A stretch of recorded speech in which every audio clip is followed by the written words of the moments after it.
Today we talk about how can you add your website on your Pinterest Lite app. We're going to figure out the solution on how you can do that on your app. So all you have to do, you just go down, click on this sign down here. When you click on it, it's going to take you to this list here on your profile. Then all you have to do, just go above this sign, click on it.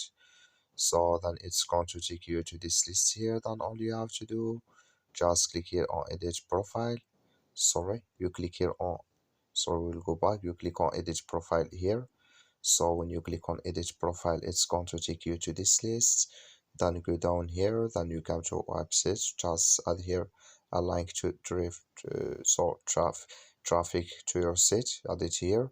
When you're down, just go up or down, click on it, then it's going to add with you. That's all you have to do. Thank you for watching. Don't forget to support us by like and subscribe.